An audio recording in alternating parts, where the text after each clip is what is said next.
Agradeço à rede DORAD, né, por ter acolhido a nossa sugestão de incorporar as palestras, algumas com tema voltados mais para a parte metodológica, então muito obrigado, né, a todo o grupo que cuida, né, com tanto carinho da nossa rede DORAD. E dizer que é um grande prazer estar aqui para apresentar o Fernando Cimabuco. O Fernando é pesquisador na unidade de ensino e pesquisa onde eu atuo, né, ele é pesquisador na Faculdade de Ciências Aplicadas da Unicamp, no campus de Limeira. Ele é biólogo, assim como muitos dos que estão aqui com a gente, formado pela USP, ele fez o doutorado dele em biotecnologia também pela mesma instituição, né, pela USP, fez estágio de pós-doutoramento em Harvard e também no LN Bio, e trabalhou como professor substituto aqui na Faculdade de Ciências Aplicadas, num período que eu e o Márcio ficamos fora no exterior, na Universidade de Michigan, e depois o Fernando teve a oportunidade de ir para Michigan, né, para o mesmo laboratório onde a gente trabalhou, onde o Márcio trabalhou, na verdade, para aprender a técnica do CRISPR, né, Fernando? Ele vai falar um pouquinho hoje, né? Hoje, atualmente, o Fernando, ele coordena 2 projetos de pesquisa, um JP2, o JP1 dele, ele desenvolveu no nosso laboratório, lá no LabDIME, e coordena um projeto na temática do Covid, que a gente estava conversando um pouquinho antes de dar início ao webinário, né?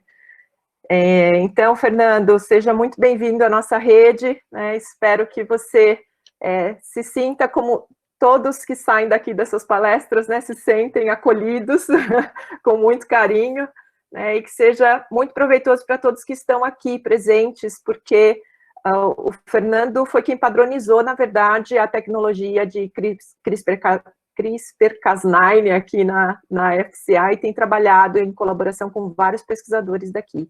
Então, muito obrigada, Fernando. Fique à vontade, agora a palavra é sua. Obrigado, Adriana. Queria agradecer inicialmente, então, o convite.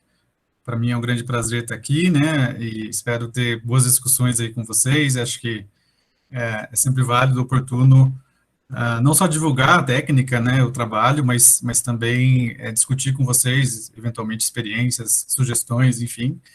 Agradecer o convite, especialmente do Márcio e da Adriana, que fizeram o convite para essa palestra, mas também aí a professora Graziella, toda a equipe do DORAD, não sei se é assim que fala, DORAD, bom, não sei.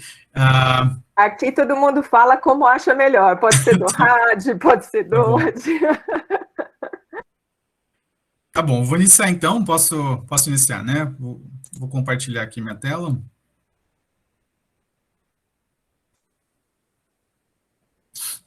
Vocês veem minha tela? Sim. Sim. Sim, agora estamos vendo a apresentação. Mudei aqui para a apresentação. Bom, então, vou falar hoje sobre a tecnologia CRISPR-Cas9, né, que tem revolucionado realmente aí a biologia de maneira geral, mais especificamente a biologia molecular, enfim. A ideia bom, se vocês tiverem algum problema, vocês me avisem que eu não vejo mais a tela aí do chat, né?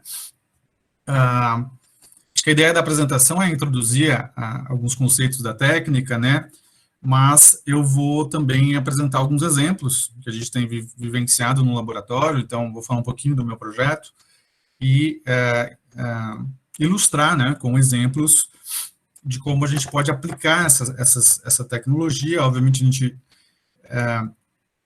tem uma gama de aplicações que eu vou comentar, né, eu vou comentar de várias aplicações que nós não usamos no laboratório, mas espero cobrir um espectro razoável aí dessas aplicações que talvez interesse aí a toda a rede, aos grupos que estão acompanhando a palestra, né? Bom, então, assim, não sei se eu preciso dizer, mas qual a importância do CRISPR, né? Como o CRISPR surgiu nos últimos anos e tem revolucionado aí a biologia e trazido promessas importantes de terapia, inclusive, né, para várias doenças. Mas aqui são alguns exemplos de revistas nos últimos anos, revistas importantes, Nature, Cell Science, né, que tiveram como capa e tópicos centrais nas edições a tecnologia CRISPR, né? Eu vou contar um pouquinho da história, enfim, mas, enfim, isso ficou mais pronunciado ano passado, né? Quando nós tivemos o prêmio Nobel destinado a Jennifer Doudna e a Emmanuelle Charpentier, justamente por terem desenvolvido o método de edição gênica chamado CRISPR, né? Aqui tem algumas ilustrações das duas pesquisadoras, essa é a Doudna, essa é a Charpentier. A Doudna desenvolveu grande parte dos estudos na Universidade de Califórnia, a Charpentier no Max Planck, né? Essa é uma foto que se tornou icônica, né, ano passado, quando registrou-se o momento em que a Doudna recebeu a notícia, né? Obviamente estava tudo, o período era de pandemia, então teve que ser por telefone, né, a notícia. E esse daqui é um momento de tietagem, né? Eu pude conhecer a Doudna, conhecer entre aspas, né, num congresso, um pouco antes da pandemia explodir, né? E realmente tive o prazer de ver uma palestra dela e é fantástico o jeito que ela se comunica, a pesquisa que ela faz. É uma das pesquisadoras, com certeza, mais importantes atuais que temos em biologia de maneira geral, né? Quer dizer, e espero ilustrar os avanços, então, agora, falando mais especificamente da técnica, né? Aqui tem uma comparação, eu adoro entrar no Google Trends e ficar jogando termos, né?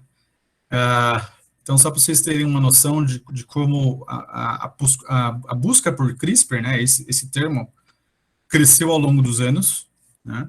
Então, aqui você tem um boom em 2012, 2013. Se vocês fizerem a mesma busca no PubMed, vocês vão ver que isso se correlaciona, né? Então, no PubMed também a busca por esse termo acompanha esse ritmo, né?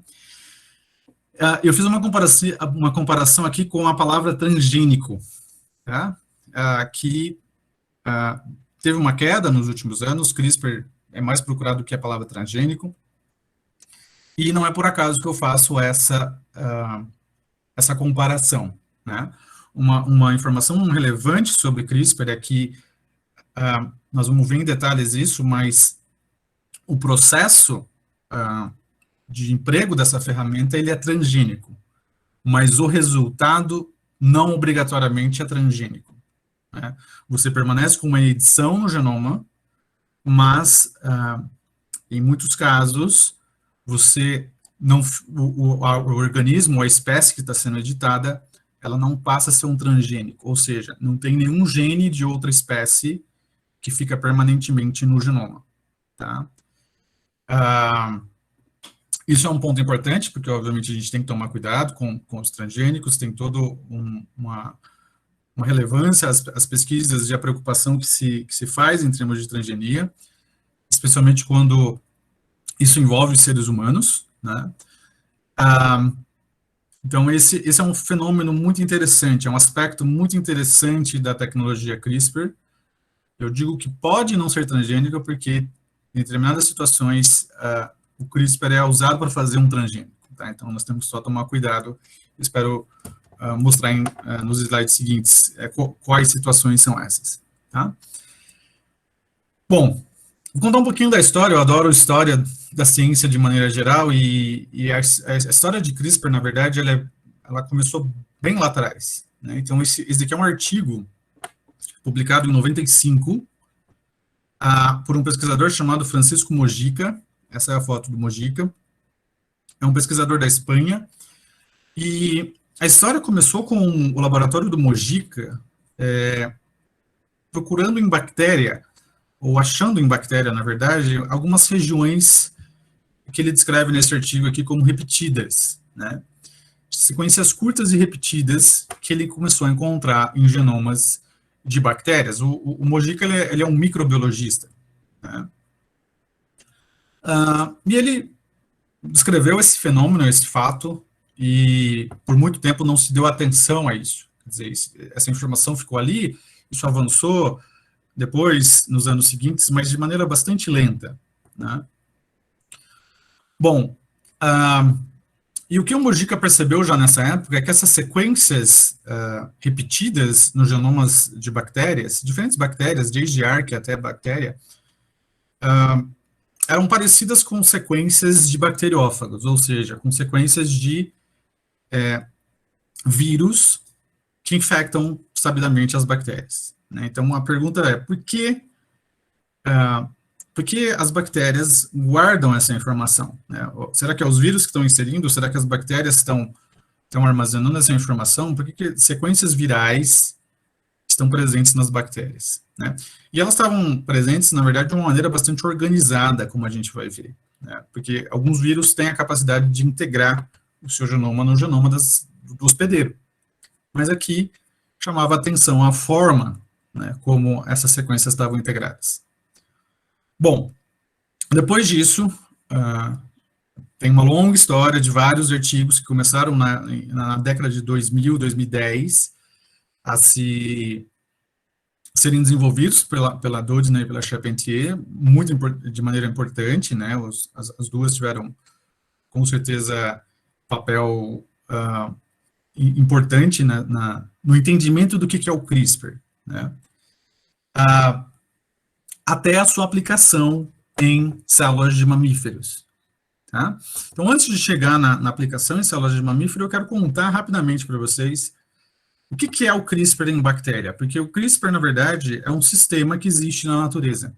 Ele foi modificado pela gente para aplicar em células humanas, de mamíferos, de vertebrados, mas ela existe na natureza, né? Então, o CRISPR em bactéria, né, as pessoas, os artigos, chamam como um sistema imune, né, e aqui, entre aspas, porque ele difere completamente de um sistema imune, né, que existe em vertebrados, por exemplo, né? Não tem anticorpo, não tem células de defesa, não tem nada disso, né? Mas, de alguma maneira, é um jeito das células, das bactérias, se imunizarem contra os bacteriófagos. É isso que, ao longo desses anos, a gente conseguiu descobrir, né? Então, a palavra CRISPR em si, ela foi cunhada nessa época do Mujica, que descreve a organização, na verdade, dessas sequências que o Mujica e grupos seguintes caracterizaram, né? Então, CRISPR quer dizer, a gente pode traduzir a palavra CRISPR, aqui tem o significado da palavra em inglês, mas como repetições palindrômicas, né? Então, uma palíndrome são essas palavras que podem ser lidas nos dois sentidos, né? Então, a gente vai ver por quê. São repetições palindrômicas curtas, que estão agrupadas, então isso vem da palavra cluster, né? Que às vezes é difícil de traduzir, mas quer dizer que elas estão num agrupamento, num cluster, no genoma das bactérias. E, além disso, elas estão regularmente espaçadas. Então, Mujica descreveu esse fenômeno, quer dizer, elas estão regularmente espaçadas, tem espaçadores separando essas regiões repetidas. Então, isso daqui não descreve nada, descreve o fenômeno, descreve o fato de como a gente encontra isso na natureza, mas não descreve como funciona, né? Bom, então, o que se descobriu depois? Descobriu-se, então, aqui está o cluster, ó, né? Imagine que isso é um genoma de uma bactéria, a gente está falando de uma bactéria, então, e esse daqui é o nosso cluster, onde nós temos regiões repetidas, que são essas regiões em preto, e os espaçadores, que são essas regiões coloridas. Tá? Isso segue um padrão, estão agrupadas, como eu disse, então chama muita atenção, né? E quando o Mujica fez os alinhamentos de bioinformática dele, ele viu que essas sequências espaçadoras, elas se pareciam com sequências de bacteriófagos, o genoma de bacteriófagos, que são vírus de bactérias, né? Então, o que acontece nessa fase, que a gente chama de fase 1, que é uma fase de imunização da bactéria, né? Então, o bacteriófago entra na célula bacteriana, o bacteriófago é um vírus de DNA, mas a bactéria reconhece esse vírus, esse DNA viral, e a bactéria cliva esse DNA viral em sequências específicas, que são esses espaçadores, na verdade, né?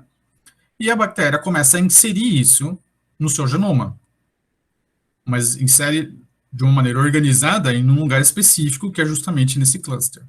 Tá? Como parte desses... quem que faz isso? Né? Então, a bactéria faz isso propositalmente e mecanisticamente de uma maneira organizada também, né? São proteínas chamadas de Cas, né? Isso forma um complexo, chamado de complexo Cas, mas você tem várias Cas aqui agindo. Então, Cas o que é Cas? Né? Cas é essa grande família de proteínas que participam do sistema CRISPR. Tá? Muito bem. Então, notem que aqui não falei da Cas9, né? Todo mundo fala da Cas9, mas tem outras Cas que participam desses processos. Muito bem. Nesse processo, a bactéria pode morrer, a bactéria pode... enfim, é uma luta, né, entre patógeno e hospedeiro. Mas se a bactéria sobreviver, né, e as suas filhas também, essa informação fica armazenada no genoma. E, num segundo momento, se, por exemplo, essa bactéria se infectar com o bacteriófago, novamente, você tem um processo de imunidade. Né? Então, nesse processo de imunidade, vários fenômenos vão acontecer aqui. Né? O primeiro deles é a transcrição desse cluster. Né? Então, esse grande cluster aqui forma um grande RNA mensageiro, que também obedece à mesma organização, então, repetição, espaçador, etc. E a bactéria também produz um outro tipo de RNA que é chamado de tracer RNA. Tá? Um RNA todo estruturado aqui, com uma estrutura secundária importante, como a gente vai ver. Bom, e além disso, a bactéria produz essa proteína chamada de Cas9. Tá? A Cas9, ela tem alta afinidade por essa estrutura do tracer RNA. Quer dizer, a Cas9, o tracer RNA se encaixa perfeitamente, né, dentro da estrutura tridimensional da proteína. E um pedacinho do tracer RNA, ele é complementar justamente a essas repetições. Tá certo? Então, isso forma um complexo ribonúcleo proteico, né, que é chamado aqui de cRNA. cRNA é cada subunidade dessa, tracer RNA e Cas9. Né, quer dizer, é um complexo proteína-RNA que se forma em resposta à infecção desse vírus. Né? Bom, e aí o que a bactéria vai fazer? Ela vai tentar, notem que ela tem um complexo desse para cada sequência colorida dessa, para cada espaçador. Né? Então ela vai tentar pegar o seu pool de Cas9s com esses RNAs e vai tentar encontrar esse vírus.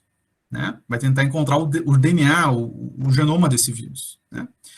Então, portanto, se ela armazenou aquela informação previamente, e ela está sendo infectada por esse bacteriófago, ela vai encontrar. Ela faz isso anelando essa sequência repetida, essa sequência espaçadora, contra o DNA do bacteriófago. Né? E quando há esse anelamento, quando esse anelamento é 100%, a Cas9 se ativa. Ela sofre uma mudança conformacional e ela adquire atividade de endonuclease. Tá? Então, a Cas9 basicamente é uma endonuclease. Essa é a função molecular dessa proteína. Quer dizer, ela cliva DNA, ela é especializada em clivar DNAs dupla fitas. Né? Então, ela se ativa e ela corta esse DNA. Bom, e cortando o DNA viral, a bactéria se torna protegida contra a infecção do bacteriófago. Né? Então, é um sistema elegante, é um sistema muito específico. Né? Eu gosto sempre de contar em aulas de que a descoberta do CRISPR, ela remete a uma outra história, que também envolve bactérias, que também envolve mecanismos de defesa das bactérias, que são as enzimas de restrição. Né? Então, lá na década de 50, as enzimas de restrição começaram a ser descobertas em bactéria. São outros mecanismos de defesa das bactérias contra bacteriófagos. Né? E as enzimas de restrição revolucionaram a biologia também. Permitiu que a gente clonasse genes, por exemplo, clonasse o gene da insulina, né? E produzisse insulina, né, em bactéria, que é muito mais eficiente do que a insulina que era tirada das vacas, né, que dava reações alérgicas naquela época, enfim. Da mesma maneira, a história se repetiu de alguma forma, em 2013, né, então, um sistema bacteriano de defesa contra bacteriófagos passou-se a ser aplicado em diferentes frentes em biologia molecular e tem revolucionado não só a biologia, mas também com a medicina com os seus potenciais aplicações, tá certo? Muito bem. Então, como que a gente utilizou isso agora para... então, em 2012, 2013, uma série de artigos saíram mostrando agora uma adaptação desse sistema em eucariotos. Tá? E aí você tem uma história muito interessante de disputa de patentes, inclusive do Nobel, né? O Nobel foi cogitado para diferentes pesquisadores, até ser ganho ano passado pelas duas, pela Emmanuelle Charpentier e pela Doudna. Um grupo de um chinês muito importante, o Feng Zheng, né? Um grupo do George Church, também na época, eles publicaram quase concomitantemente vários artigos, Cell, Science, Nature, mostrando a aplicação disso em mamíferos. Né? Inclusive, eu vou mostrar o artigo do Feng Zheng que a gente usa como protocolo para desenvolver CRISPR no laboratório. Né? Mas a Emmanuelle Charpentier e a Doudna, elas já tinham, em um artigo da Cell, falado, olha, isso pode ser aplicado em células humanas, em células de mamífero, né, por exemplo. Tá? Então, qual que foi a grande sacada? A grande sacada foi juntar os dois RNAs, né, então, e formar um único RNA, que é chamado de RNA guia agora. Tá? Então, essa estrutura secundária desse RNA, né, ela é parte dessa estrutura do tracer RNA. Tá? O importante é você daí deixar os 20 nucleotídeos que correspondem àquela região espaçadora. Tá? Então, esses 20 nucleotídeos são os 20 nucleotídeos que você precisa direcionar, mudar para atingir uma região-alvo no genoma de uma espécie, por exemplo, a nossa espécie. Né, se você quer fazer edição gênica na espécie humana. Tá certo? Então, o grande potencial da técnica CRISPR é que você só precisa mudar 20 nucleotídeos de uma ferramenta que está pronta, que agora a gente tem diversas, disponíveis em diferentes frentes, né? Diferentes empresas fornecem ferramentas de CRISPR, isso está disponibilizado também, né, em repositórios, né? É isso que vai garantir são esses 20 nucleotídeos que vão garantir que a sua Cas9 atinja um alvo específico. Né? E lembrando que o papel da Cas9, uma vez que você, então, expressa a Cas9, lembrando que a Cas9 é uma proteína bacteriana, ela não existe em eucariotos. Então, você tem que entregar a Cas9, você tem que entregar esse RNA guia agora, que vai ser específico para o seu propósito, para o seu alvo, né? E o que a Cas9 vai fazer é causar uma dupla quebra no DNA. Tá?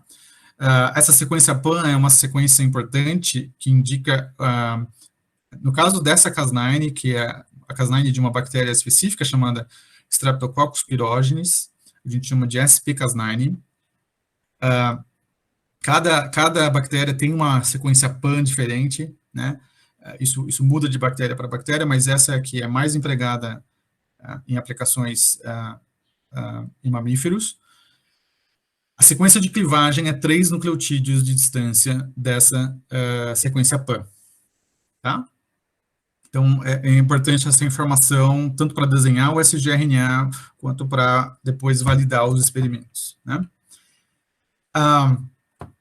Então, uma coisa importante de ter em mente é que a função da Cas9 é simplesmente, ou do seu sistema CRISPR, é causar uma dupla quebra numa região específica no genoma. Né?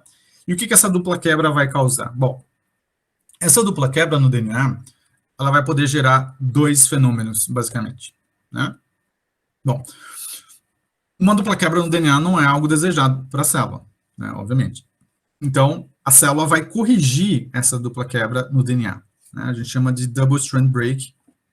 Aqui está mostrando a Cas9 ligada ao sgRNA, vai lá, causa dupla quebra, tá bom. Então, um dos passos, um dos processos que podem acontecer quando há uma dupla quebra no DNA é um mecanismo de reparo chamado de NEG, né, que quer dizer Non-Homologous End Joining. Então, eu digo que é um jeito rápido da célula resolver um problema.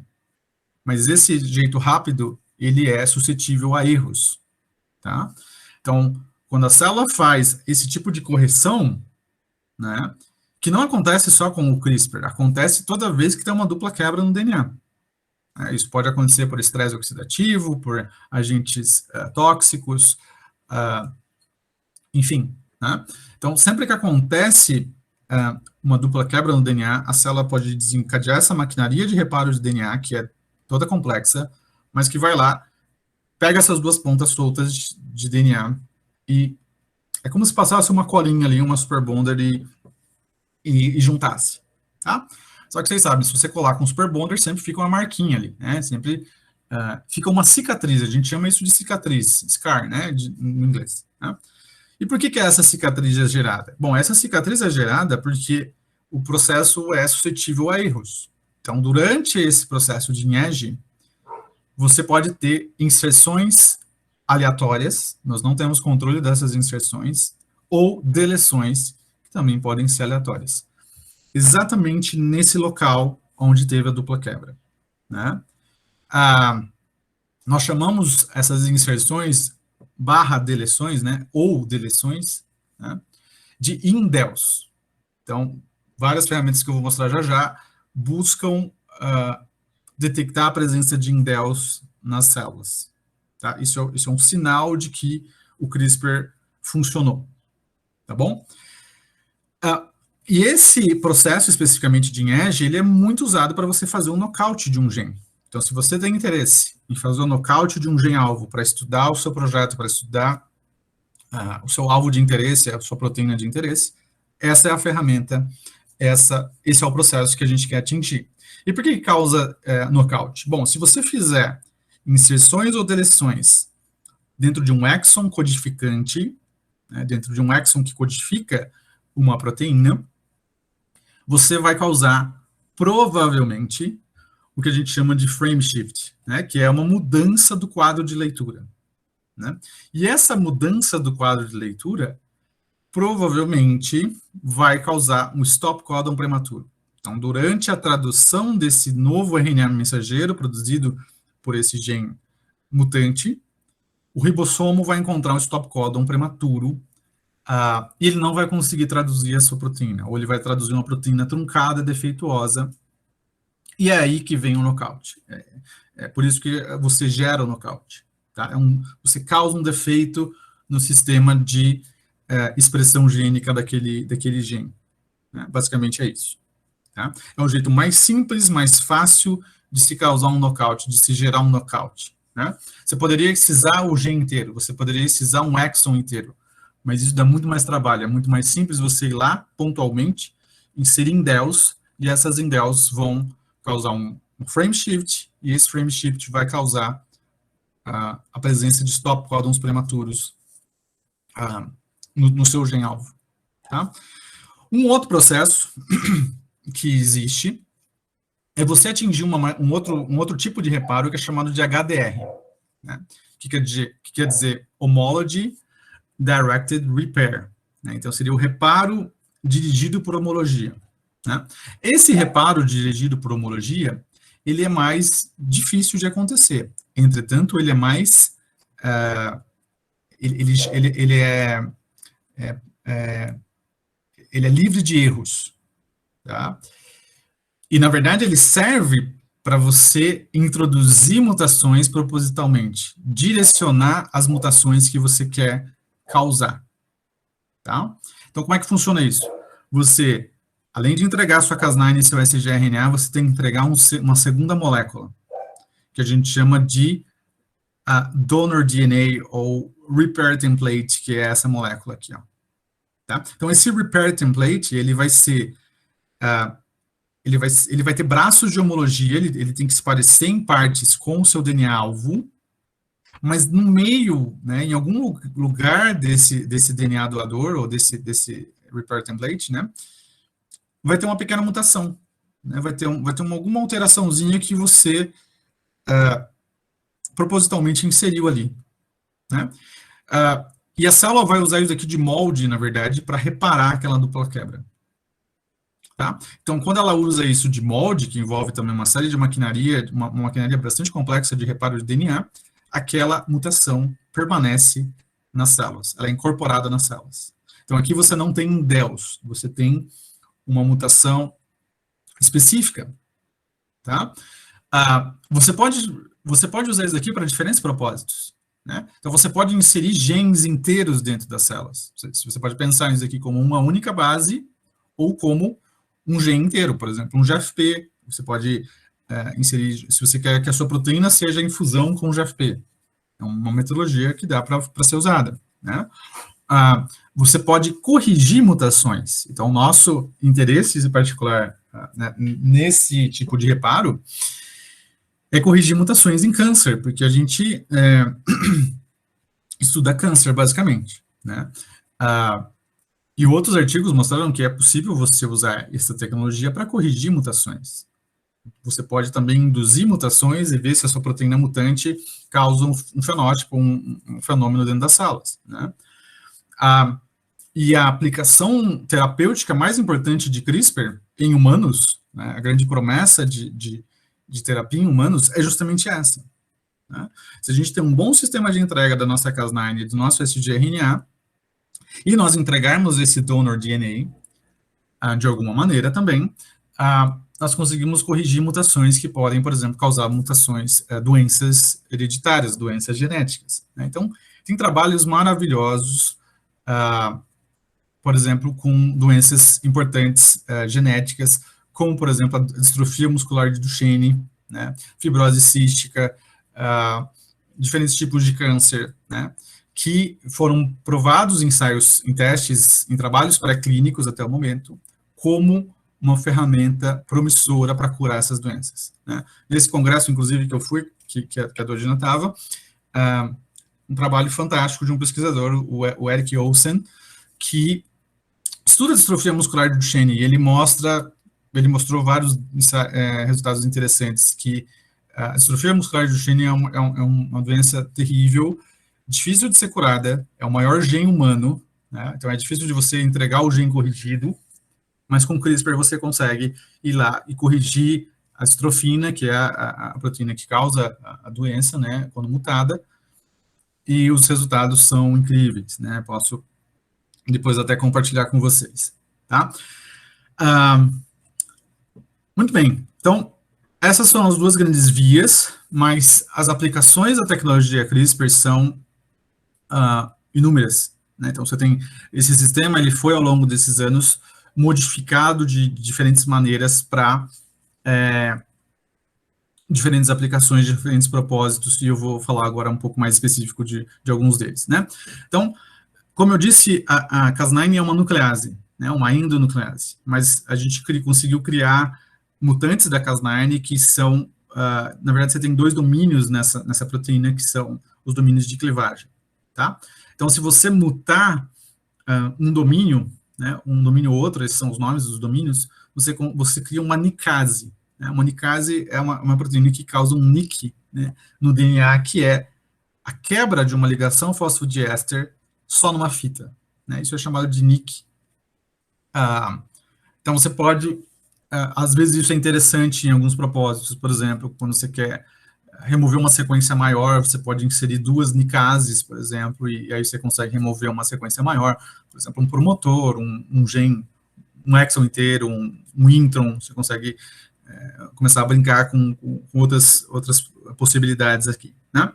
Bom, existe aplicação em cultura de células, essa aplicação eu vou falar bem mais, porque é o que a gente tem usado nos últimos anos, né? Existe aplicação em vivo, tá? E eu vou pincelar alguns detalhes dessa aplicação já, né? Vou falar um pouquinho sobre isso, que é a injeção direta no zigoto.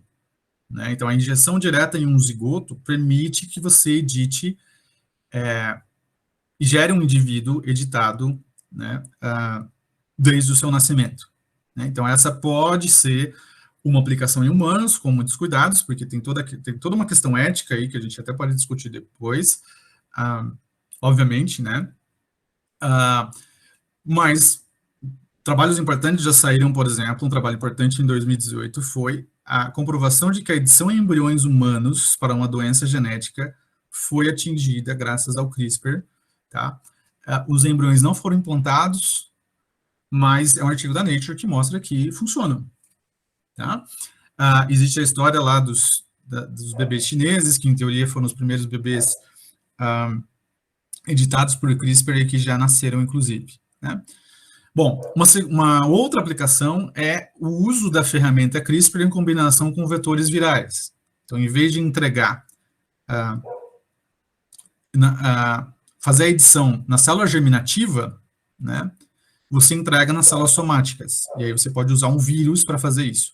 Esse é o trabalho da distrofia muscular de Duchenne, né? Na distrofia muscular de Duchenne que eu comentei, os pesquisadores têm usado um vetor viral injetado no músculo dos animais e editado células somáticas. Então, acho que a Dodina, ela fala muito bem isso numa entrevista que eu vi, que acho que a discussão da tecnologia CRISPR não é se a gente vai aplicar, provavelmente a gente vai aplicar em humanos, né? Mas a edição somática, ela é muito mais segura, né? Editar células somáticas é muito mais segura por N motivos, né? Acho que a grande pergunta que ela fala é, será que nós devemos editar a linhagem germinativa? Essa é a grande questão ética por trás da tecnologia CRISPR, né? Muito bem. Uma outra aplicação que eu vou falar no finalzinho é o uso de bibliotecas de CRISPR, bibliotecas de sgRNAs. A gente tem uma pós-doc no laboratório atualmente trabalhando com isso daqui. Eu vou falar mais para o final, tá? Que permite você fazer um screening, uma busca por genes, diferentes genes, usando essas bibliotecas que respondam a um tratamento específico, né?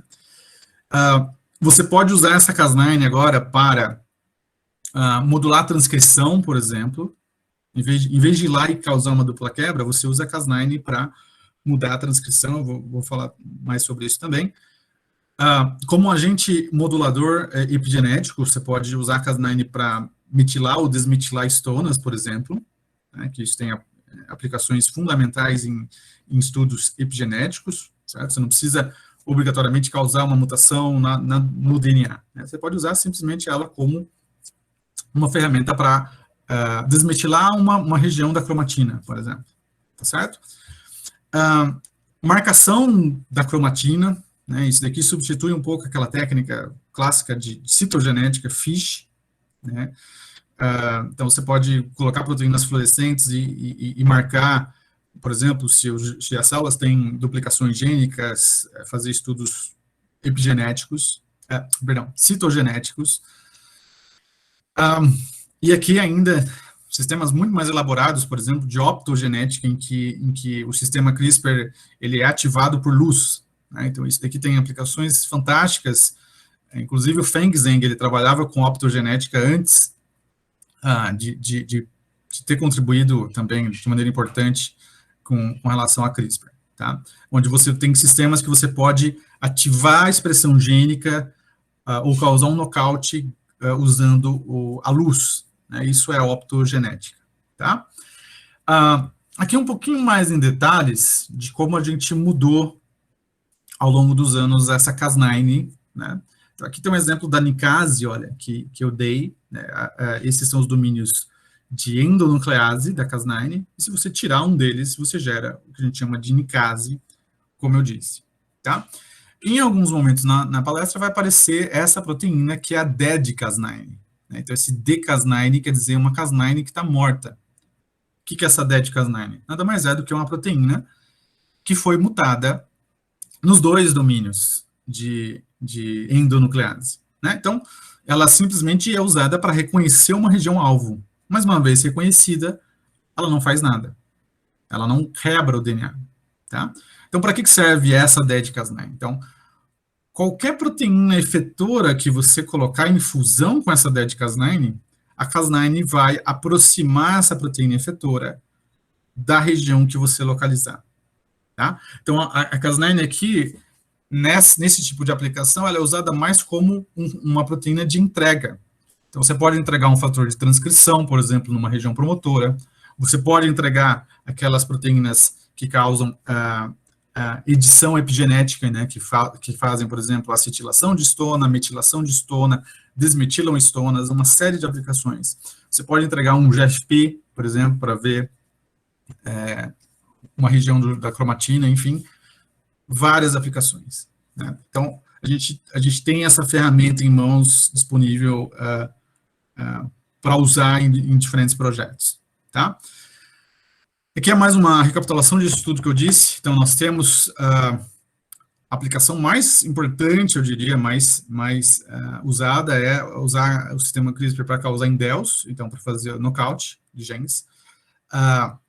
Nós podemos, entretanto, fazer as inserções, então, lembrem aqui do INEG, no caso de indels, e aqui, inserções ou trocas, a gente quer a maquinaria de HDR, tá? A gente pode fazer grandes inserções ou rearranjos usando mais de uma Cas9. A gente pode ativar genes usando a nossa DED-Cas9, um fator de transcrição. A gente pode modificar a cromatina, causar alterações epigenéticas, como eu já expliquei, e, inclusive, fazer imageamento, né? Quer dizer, marcar locos ou regiões da cromatina de interesse. Tá? Tá bom.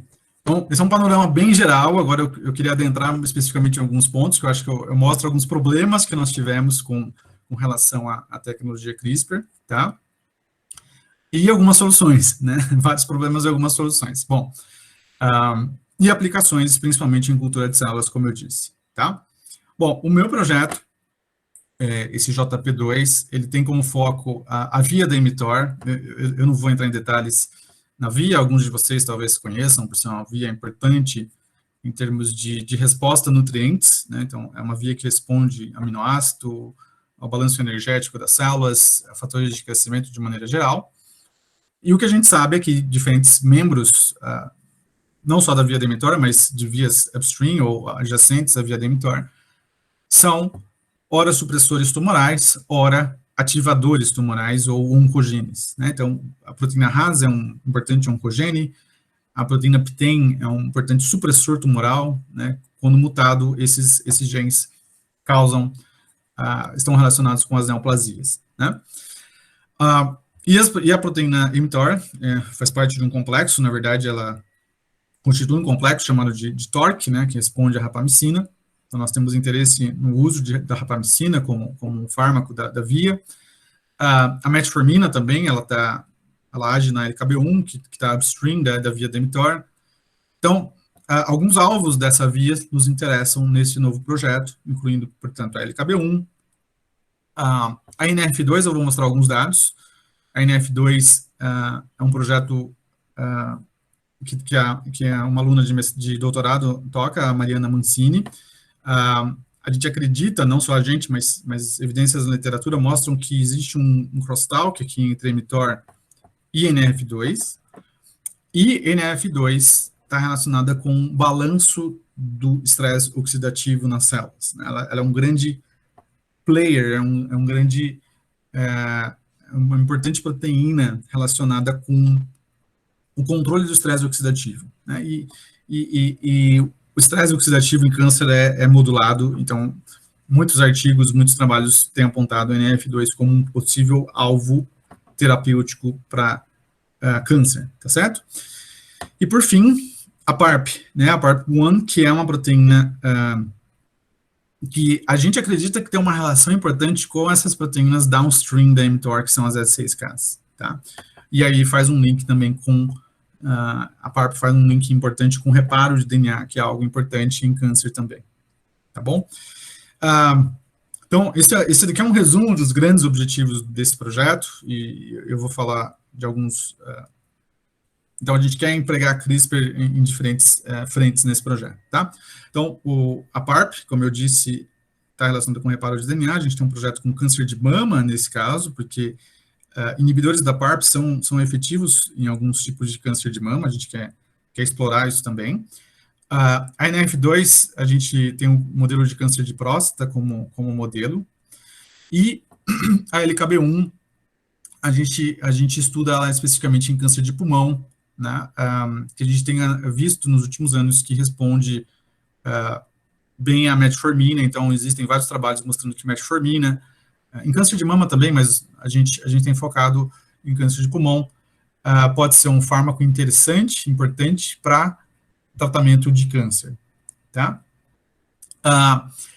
Aqui especificamente o nosso grande objetivo é fazer um HDR, mas eu vou mostrar o quão difícil é fazer um HDR, pelo menos nas nossas mãos tem sido bastante trabalhoso atingir o HDR. A gente quer corrigir uma mutação em LKB1, que é importante em câncer de pulmão, tá? Nesses dois casos aqui, a gente quer fazer um IERG, então a gente quer fazer o nocaute desses dois genes. A ideia aqui é que isso daqui é um supressor de tumor mutado, a gente quer voltar a expressão dele, e esses dois podem ser alvos farmacológicos, inclusive, contra esse tipo de câncer, tá? E a gente tem um grande objetivo nesse projeto, que é o uso dessas bibliotecas de CRISPR, que eu comentei agora no final, que eu vou falar mais, vou dar alguns detalhes mais no final da apresentação, tá? E a ideia aqui é buscar novos alvos, né? Então, a ideia, quando você emprega essas ferramentas, é a busca de novos alvos, tá?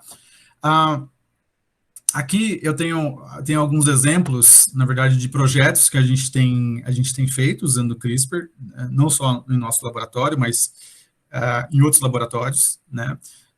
Inclusive aqui está um dos genes que o Márcio estuda, né? A alfa-7, a gente tem colaborado, obviamente, com o Márcio já há algum tempo para entender o papel da alfa-7, e as diferentes linhagens, então, que a gente tem aplicado o sistema CRISPR. Em vermelhinho aqui estão alguns exemplos que eu vou dar, tá? E aqui eu fiz um cálculo, né, estimado aqui de quantos clones de células a gente já selecionou ou já analisou, e a nossa taxa de eficiência dos clones que foram positivos ou negativos, né? Então, alguns projetos são muito bem sucedidos, né? Por exemplo, e aqui eu já adianto um ponto importante, a eficiência de transfecção da sua linhagem é algo crucial para aplicar esse sistema como a gente tem aplicado, tá?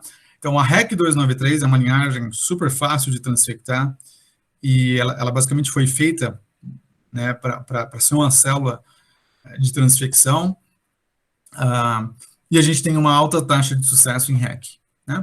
Entretanto, outras linhagens são mais difíceis de transfectar, e a gente teve clones negativos de maneira mais importante, tá? Já vou explicar melhor o que são esses clones, tá certo?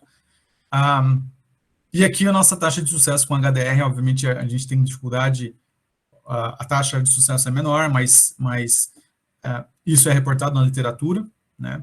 A gente teve 2 clones aqui de F2-alfa, eu vou colocar para ilustrar para vocês, tá? Bom, esse daqui é o paper que a gente segue, basicamente se baseia, né, para fazer as edições em cultura de células. Então, é um protocolo para edição em cultura de células. A gente não aplica CRISPR em vivo, né, pelo menos por enquanto. É um artigo muito bom, é do grupo do Feng Zheng. Então, esse outro pesquisador que eu comentei, que competiu muito com a Doudna e com a Charpentier para ganhar o prêmio Nobel, inclusive era bastante cogitado para ganhar o prêmio Nobel. Enfim, as aplicações, as contribuições do Feng Zheng não são, muito pelo contrário, ele tem muito mérito. Várias ferramentas do Feng Zheng estão disponíveis em repositórios, como a Adidin, né? Então, ele realmente contribuiu bastante na área também, tá? Então, esse é o pipeline, o desenho experimental. Eu vou falar um pouquinho agora de cada etapa. Então, basicamente, a primeira etapa é, obviamente, desenhar o seu sgRNA. Então, isso é um desenho em sílico, né? Tem várias ferramentas para se desenhar esse SG. A ferramenta que a gente emprega, que foi isso tudo é fruto do que a gente aprendeu lá em Michigan, né? Como a Adriana comentou, é o CRISPR, né? Então, o Tom Saunders, lá de Michigan, ele introduziu isso no curso que eu fiz de CRISPR, e realmente é uma ferramenta fantástica, tá? Tem vários outros sites para desenho de sgRNAs, mas eu uso especificamente esse site, tá? Então, a ideia do site é você insere uma sequência que você quer editar, geralmente aqui é um exon, né? Então a gente insere por um knockout, a gente insere uma sequência de um exon alvo, escolhe o seu genoma, escolhe a sua Cas9, aqui tem diferentes opções, mas essa daqui é a nossa Cas9, e o resultado disso, basicamente, é uma lista de possíveis, de possíveis SGs RNAs, tá? Tem muita informação aqui, eu não vou conseguir passar toda a informação, mas a ideia, basicamente, é olhar 2 scores. Tá? Então, o primeiro score, obviamente, é o quão específico é o seu SG-RNA. Né? Então, esse score, todos esses scores aqui vão de 0 a 100.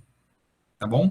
Então, se ele é 100, ele é ótimo, ele é o melhor SG-RNA em termos de especificidade. Então, isso daqui é inversamente proporcional a quantidade de possíveis off-targets. Então, o que é um off-target? Um off-target é uma possível outra região no genoma que a sua Cas9 e o seu SG-RNA, na verdade, podem ter afinidade. Tá? Então, a presença de off-targets é uma grande preocupação na literatura de CRISPR, nas aplicações de CRISPR, porque já foram demonstradas que acontecem. Né? Então, isso envolve tanto aplicações acadêmicas, né, em projetos de pesquisa, quanto aplicações terapêuticas do CRISPR. Quer dizer, se eu inserir essa Cas9 e esses SG-RNA, será que ele vai ser tão específico a minha região-alvo desse jeito? Né? Mas isso daqui, esse site, ele permite com que você avalie os mais prováveis, mesmo um SG-RNA com 99 de especificidade, né, ele tem possíveis off-targets, 26 possíveis off-targets. Então, o que a gente faz geralmente? A gente seleciona alguns mais prováveis aqui e analisa experimentalmente, tá certo? Muito bem. E além de especificidade, você quer eficiência. Não adianta você ter um SG-RNA super específico, mas ele ser pouco eficiente. Né? Então, tem esses 2 trabalhos, eles analisaram a eficiência de SGs-RNAs, cada um em um modelo. Né? Então, esse score específico, que é chamado de Moreno e Mateus, é o paper, o primeiro autor desse artigo, ele usou Cas9 e SG-RNA em zigotos. Então, isso aqui tem aplicações em vivo. Tá? E esse outro score, o score do doente, 2016, ele desenvolveu esse score baseado em culturas de células. Então, basicamente, aqui a decisão é, se você vai usar o seu SG-RNA para cultura de células, você deve otimizar esse score. Se a sua aplicação é em vivo, você deve otimizar esse outro score. Tá? Tem vários detalhes aqui que eu não vou ter tempo de comentar. Muito bem. Uma vez que você tem esse SG-RNA, você tem que fazer uma clonagem. Então, você clona o seu SG-RNA num plasmídio específico, nesse caso aqui é o PX459, é um plasmídio derivado do grupo do Feng Zheng, e você clona o seu SG-RNA entre esses 2 sítios de restrição. Tá? Então, esse sistema está montado para que o seu SG-RNA ele seja expresso, você só clona aqueles 20 nucleotídeos que eu disse, o restante está aqui, né? Esse SG-RNA scaffold é aquela estrutura secundária daquele RNA importante para a Cas9 reconhecer, tá? E a Cas9 em si é uma grande proteína, olha ela aqui, né? Quer dizer, esse aqui é um gene que codifica a Cas9 no seu plasmídio. Então, esse plasmídio, ele é um plasmídio 2 em 1, né? Quando você transfecta ele nas células, você entrega a Cas9 e você entrega o seu SG-RNA, tá certo? Bom, e aí você vai justamente, uma vez que você obteve esse plasmídio, você vai para o seu experimento em cultura de células. Tá? Notem aqui que o Feng Zheng, ele coloca como opcional cotransfecção de um repair template, que seria aquele donor DNA, né? Ou daquele DNA doador. Então, isso daqui é quando você quer fazer o HDR, tá certo? Então, se você quer fazer um knock-in, a inserção ou correção de uma mutação, por exemplo, né? Você vai cotransfectar o seu plasmídio com esse DNA doador. Tá bom? Agora, se você quer fazer um knockout, basta você transfectar as suas células com esse plasmídio. E uma etapa muito importante depois dessa transfecção é fazer análise dessas indels. Então, tem um método, né, bastante validado na literatura, para você checar a presença de indels na sua cultura de células. Tá? Esse método, às vezes, ele ganha o nome de Survivor, foi como o Feng Zheng nomeou nesse paper, mas ele é conhecido como ensaio da T7 endonuclease. Tá? Então, o que é a T7 endonuclease? A T7 endonuclease é uma enzima que você compra de empresas, e ela faz a clivagem, né, de heteroduplex. Então, o que é um heteroduplex? Vamos pensar que esse daqui... então, primeira coisa que você tem que fazer nesse experimento, você tem que fazer uma PCR do DNA-alvo após a sua transfecção. Tá? Então, a PCR nesse estágio, ela pode ter células selvagem, pode ter células homozigotas, pode ter células heterozigotas. Então, a sua PCR vai amplificar tanto fragmentos selvagens quanto fragmentos mutantes, tá bom? Lembra que essas indels você não tem controle, você não sabe, por enquanto, quem são essas indels, tá? Então, aí você pega essa PCR e você denatura e renatura. Então, é um protocolo bastante simples de reanelamento dessas dupla fitas, tá? Eventualmente, você vai voltar a reconstituir essas moléculas, mas você vai ter a formação do que a gente chama aqui de heteroduplex, quer dizer, são moléculas híbridas, em que uma fita veio da edição gênica e a outra fita não, tá? Então, você forma uma bolha, a gente chama isso aqui de bolha, né? É como se fosse um pedaço não anelado do DNA. Né? E a T7 reconhece especificamente esse tipo de estrutura. Ela não reconhece isso, tá bom? Então, se você teve indels, você vai ter a clivagem do seu DNA-alvo. Tá? Eu acho que eu tenho um exemplo logo aqui, um exemplo de LKB1 em REC. Então, a gente usou uma célula que transfecta bem, usamos um sgRNA para LKB1, esse é o nosso controle, e aqui a gente consegue ver a clivagenzinha mostrando que as indels estão acontecendo. Tá? Você pode também pegar esse seu produto de PCR e sequenciar, fazer um Sanger, né? Fazer um sequenciamento do tipo Sanger, que é relativamente barato. Né? E quando você sequencia, você vai ver um cromatograma embaralhado, né? Um cromatograma como esse daqui, indicando que você tem diferentes informações. É como se esse é um cromatograma selvagem, certo? Então você vê um cromatograma, picos únicos, bem espalhados. Mas logo depois, esse daqui foi o SG escolhido, olha, logo depois daquela região da terceira base, né, depois da região PAN, a região PAN está aqui, ó, você tem o embaralhamento do seu cromatograma. Então, isso é muito típico e eu vou mostrar outros exemplos já. Tá? Uma coisa fundamental que eu recomendo que vocês façam sempre é checar os off-targets. Né? Então, nesse caso específico, a gente desenhou pares primers para os possíveis off-targets e a gente não encontrou assinaturas, né, essas cicatrizes que ficam no genoma em nenhum dos experimentos. Né? Então, esse aqui é um exemplo mostrando que os off-targets estão íntegros, quer dizer, mostrando que o desenho do nosso sgRNA foi eficiente. Tá?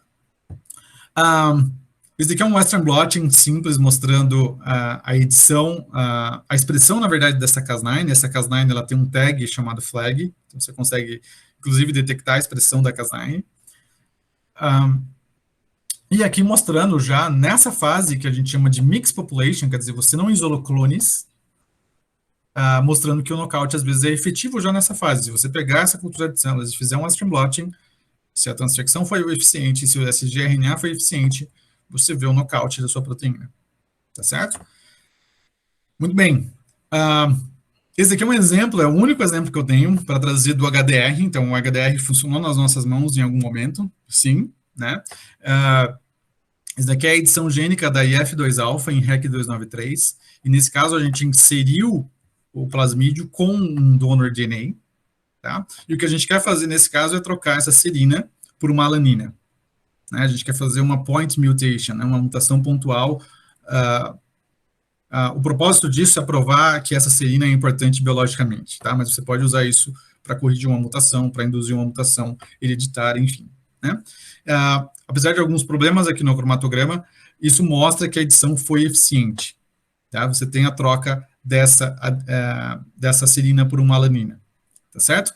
E um ponto fundamental, quando você faz o HDR, você tem que lembrar de editar no seu donor DNA não só a sequência alvo, mas você tem que mudar no seu donor DNA a sequência que o sgRNA reconhece. Tá? Então, essas trocas que estão acontecendo aqui são trocas sinônimas, que propositalmente a gente inseriu. né? A gente inseriu porque se você... então, elas foram inseridas no genoma, mas elas não vão causar trocas de aminoácidos, tá? São mutações sinônimas. Mas é importante que você faça isso para que a sua Cas9 não clive o seu donor DNA. Você quer que a Cas9 clive o DNA selvagem, né? O DNA alvo. Mas lembra que esse donor DNA, ele está lá no genoma, ele tá no núcleo das células, competindo, né, pelo seu DNA alvo, e eventualmente a sua Cas9 pode encontrá-lo, tá bom? Então isso é um ponto importante. Aqui, inclusive, a gente inseriu um sítio de restrição, que permitiu a gente fazer, inclusive, o screening por enzima de restrição. Então, propositalmente, a gente mudou essa região no genoma, sem trocar os aminoácidos, mas inserindo um sítio de restrição para mostrar que, pegando essa PCR e digerindo com uma enzima de restrição, você gera uma clivagem. Então, esse ensaio por si é um indício de que o HDR foi atingido, tá? Eu sei que eu estou um pouco atrasado, mas se a gente puder continuar um pouquinho, eu tenho alguns exemplos para mostrar, tá? Fica tranquilo, Fernando. Tá não bom. está atrasado, não, tá tudo certo. Tá bom. Bom, eu trouxe alguns exemplos mais específicos, né? Então, isso aqui é uma colaboração com o professor Jörg Koberg, lá do IB, né? E a Isadora, que faz doutorado com o Jörg, e justamente encabeça esse projeto. Então, nesse projeto, eu vou dar vários exemplos, mas eu não vou comentar muito da função das proteínas. Tem várias aplicações em câncer, então são todos exemplos em câncer, tá? O projeto da Isa, então, é fazer o nocaute de NEC6 em células de câncer de próstata, né? E, como mostrado anteriormente, aqui tem um nocaute, e aqui é um nocaute de clones, né? Então, quando eu falo clones, o que a gente fez? Depois da transfecção, depois do ensaio da T7, depois de todos aqueles passos, a gente selecionou clones. Então, tem como a gente pegar essa cultura de células e isolar clones. Então, clones são culturas de células derivadas de uma única célula, em teoria. Tá? Então, você pode fazer isso de diferentes formas. Você pode fazer um plaqueamento em baixa densidade, e você vai ver clones na sua cultura de células, e você isola esses clones dos demais, tá? Então, o resultado disso é que você tem agora várias culturas, você tem várias culturas, como aqui, né? Então, o clone 83.1, 83.2 e assim por diante, mas você tira possíveis efeitos da sua ineficiência do sistema, quer dizer, naquele mix population, a gente com certeza tem células selvagens. Então, a gente quer remover essas células selvagens que vieram porque o sistema não é 100% eficiente. Né, por melhor que seja a sua transfecção, por melhor que seja o seu sgRNA, tá certo? Então, olha só, aqui, 4 de 4 clones foram positivos, e aqui 9 de 10 foram positivos, né? Aqui a Isa usou 2 sgRNAs, então mostrando que foi bastante eficiente, especificamente nessas células DU e PC3, tá? Bom, e um ponto que eu gosto de discutir sempre com quem faz CRISPR é a questão de ser heterozigoto ou homozigoto, né? E aí a gente tem que pensar, na verdade, numa outra questão, que é o fato de que você tem uma situação, a gente deve trocar um pouquinho essa terminologia para monolélico e bialélico, né? Então, o que isso significa? Bom, numa célula 2N, né? Lembrando que muitas células tumorais são aneuploides, então às vezes elas têm duplicações cromossômicas, então às vezes elas são tetraploides num cromossomo, enfim, é uma loucura, né? Vou comentar disso também. Mas supondo que a sua cultura é uma célula diploide, né? Você tem a situação selvagem. Se você atingir um cromossomo apenas, você tem uma situação que a gente vai chamar agora de monolélica, tá certo? Quer dizer, você atingiu um alelo do seu gene. E você pode ter uma situação bialélica, quer dizer, uma edição bialélica quer dizer que você atingiu os 2 cromossomos, os 2 alelos. Entretanto, a gente tem que lembrar que você pode ter tido a mesma edição nos 2 cromossomos, então a mesma indel, lembra que a gente não controla as indels, ou você pode ter indels diferentes em cromossomos diferentes, tá? Então isso é um negócio muito importante de pensar Então, obviamente, nessas duas situações, você vai ter um full knockout, né, quer dizer, a proteína não vai ser expressa de maneira nenhuma, desde que essas indels causem aquele frame shift, causem a quebra no quadro de leituras, e aqui nós vamos ter um knockout parcial, eventualmente, tá certo?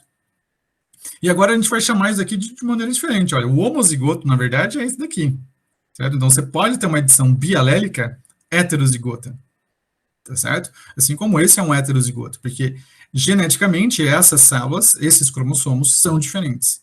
Então, elas são mutantes, elas têm uma edição bialélica, mas eles são genotipicamente diferentes. Tá? Então, é algo importante de se pensar e de se analisar nesses experimentos de edição gênica. Tá? E tem um método para você checar isso também, né, que envolve o ensaio da T7 também. Tá? Então, a ideia aqui, basicamente, é você usar um DNA selvagem para misturar com um DNA do seu clone pergunta. Tá? Então, imagine que aqui eu não sei que esse clone é homozigoto. Tá? Então, o que eu faço? Eu faço a PCR do meu selvagem, eu faço a PCR do meu clone, e se ele for homozigoto, né, eu vou ter um padrão de bandas do meu ensaio da T7. Né? Eu sempre devo fazer o ensaio da T7 somente com o meu clone e misturando o meu clone com um selvagem. Tá? Então, aqui estão as duas situações. Eu pego a PCR de um selvagem, pego a PCR de um clone, aí eu faço a digestão desse clone, tá? Com o ensaio da T7, então eu vou denaturar, renaturar, toda aquela história, mas eu faço em paralelo uma mistura proposital do meu clone com um selvagem, tá bom? Então, se esse meu clone é homozigoto, né, lembrando, desse jeito, eu não vou ter a formação de heteroduplex, eu vou ter um homoduplex, né? Entretanto, essa mistura aqui com um selvagem vai me formar heteroduplex, tá certo? Então, aqui vai ter clivagem e aqui não vai ter clivagem. Então, eu tenho esse padrão A e B, como mostrado aqui, tá? Numa outra situação, se eu tenho um heterozigoto, né, a PCR do meu heterozigoto em si vai formar heteroduplex, sem misturar com o selvagem. Mas se eu misturar com o selvagem, também forma heteroduplex. Então, aqui o padrão é clivagem, clivagem. Tá vendo? E se eu tenho um selvagem, obviamente, nada vai acontecer. Não vou formar heteroduplex, então eu tenho um padrão de não digerido, não digerido. Tá? Então, eu consigo, com esse método, sem muitas... sem sequenciar, eu poderia sequenciar esse clone, esse gene, num ensaio simples, numa PCR, seguido de um ensaio da T7, uma digestão com a T7 e um gel de agarose, identificar se o meu clone é selvagem, heterozigoto ou homozigoto. Tá? Bom, foi isso que foi feito aqui. Então, um padrão digerido quer dizer heterozigoto, então esse clone foi identificado como heterozigoto. Esse daqui já não digeriu, né, só com a presença do clone, ó. Então, eu tenho aqui provavelmente um homozigoto, aqui também um homozigoto, aqui um heterozigoto e aqui um selvagem. Né? Então, nós temos todos os exemplos. Lembra que o 5.6.5 já a gente achava que era selvagem pelo Western blot. Né? Então, se confirmou. E aí, a gente foi lá e sequenciou também. Então, o sequenciamento que a Isa fez mostra exatamente a mesma coisa. Né? Aquele clone 83.2, que é esse daqui, ó, é selvagem, perdão, é heterozigoto, né? A gente sabe que a gente desconfia que ele é heterozigoto, por quê? Porque o cromatograma deu todo embaralhado, né? E nesses dois casos, nesses outros dois clones, nós temos clones que provavelmente são homozigotos, porque a gente tem a inserção de uma única base e não tem o embaralhamento do cromatograma. Quer dizer, muito provavelmente isso está acontecendo nos dois cromossomos. A gente tem que lembrar que quando a gente faz a PCR, os primers não conseguem escolher um cromossomo ou outro, né? Então, eles dividem essa função e eles vão amplificar a região-alvo, tanto de um cromossomo, de um alelo ou de outro, né? Muito bem. E aqui, só para ilustrar alguns fenômenos, acho que a ideia é focar na técnica, né? Mas só para mostrar alguns fenômenos fenotípicos, né? Desse knockout. Então, aqui está o knockout da NEC6. A NEC6 tem uma relação com reparo de DNA importante, já estabelecida, e a Isa tem mostrado isso no trabalho dela. Então, teve alterações aqui importantes em proteínas de reparo de DNA, né? E aqui um experimento interessante em que ela devolveu a NEC6, usando agora um plasmídio que superexpressa, então, é um experimento que a gente chama de rescue, né, quer dizer, você vai lá, faz um knockout e agora você devolve a expressão daquela proteína usando um outro método, né, um método, nesse caso aqui, transiente. Mas, enfim, quando ela faz o rescue, você tem aqui o retorno aproximadamente nas condições basais, né, nas condições que eram originalmente. Então, isso mostra, isso dá diferença estatística para alguns casos, mostra que, aparentemente, você tem um efeito importante, né, de NEC6 em reparo de DNA, e isso tem aplicações em câncer de próstata, tá certo? Eu vou ilustrar agora com outro trabalho, o trabalho da Mari Mancini, que é aluna de doutorado do Lab. Ela estuda aquela proteína que eu comentei, a NF2, né? Aqui tem um ótimo ensaio de T7, mostrando, de novo, aqui é um controle, né, aqui nesses dois casos. Então, quando você faz a digestão com a T7, você vê a formação das bandas, né, das bandas clivadas aqui, né, nos tamanhos esperados. Isso é importante analisar, tá? Esse aqui é um gel que tem uma história, que ele foi para o lixo, né, e a Mari, acho que ela, não sei se ela está aí assistindo a gente, mas ele tem uma quebrinha aqui. Foi um gel que foi para o lixo. Eu falei, Mari, não desiste do gel, ele não tinha corado bem. Eu falei, pega o gel do lixo, cora ele com outro corante que a gente tem lá, e no fim o resultado ficou interessante, ficou bom, né? Então, se vocês já fizeram isso no laboratório em alguma outra situação, funciona, né? Esse é um exemplo de perseverança, vamos dizer assim, né?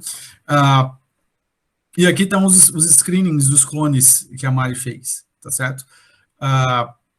Alguns clones, nesse projeto especificamente, nós não tivemos um full knockout, não, aparentemente nós não temos todos por Western blotting, tá? Um knockout total, né? Mas lembrem que Western blotting, se vocês fazem Western blotting, é uma técnica, às vezes, ingrata, né? Questão de qualidade de anticorpo, questão de dificuldades técnicas em fazer o Western blotting, tem dia que funciona, tem dia que não funciona, né? Então, eu vou mostrar dados já que contradizem isso daqui, né? De qualquer maneira, isso daqui parece ser um knockout parcial, e a gente continuou, a gente selecionou aqueles que tiveram maior queda na expressão, e a gente foi fazer ensaios funcionais, tá? Aqui tem alguns dados de sequenciamento desses clones. Então, o clone 8 aqui foi sequenciado, aparentemente não tem um elemento do cromatograma, né? E existe um programa que consegue decompor esse cromatograma. Então, ele consegue, é uma ferramenta em sílico, ele consegue analisar esse cromatograma embaralhado e falar, olha, o que nós temos de genótipo ali, né? O que nós temos, com base na informação dos picos, né? A partir da indel, né, a partir da posição de dupla quebra, ele consegue separar, e ele consegue te dizer que tipo de indel você teve, tá certo? E aqui nós temos duas indels, duas deleções em posições diferentes. Então, o cromatograma mostra que ele é heterozigoto. Entretanto, ele não mostrou o genótipo selvagem, porque se ele fosse selvagem, ele apareceria aqui, tá? Então, mostra uma edição bialélica heterozigota, tá? Nesse caso aqui, apareceram 3 cromatogramas. Um fenômeno importante em células de câncer é a aneuploidia, como eu disse. Eu não lembro se essas células são aneuploides, mas isso poderia explicar por que a gente tem 3 genótipos. Tá? Então, isso é muito problemático se vocês forem, não células de câncer, mas linhagens celulares de maneira geral. Ela pode ser nem tumorigênica, mas ela pode ter aberrações cromossômicas importantes. Tá? Por exemplo, a REC, que não é tumorigênica, mas é uma linhagem já há muito tempo estabelecida na literatura. Tá? Mesma coisa esse daqui, aqui eu não tenho informação, mas esse daqui indicou que ele é provavelmente bialélico aqui nesse caso, tá? Então, o único genótipo foi derivado desse cromatograma.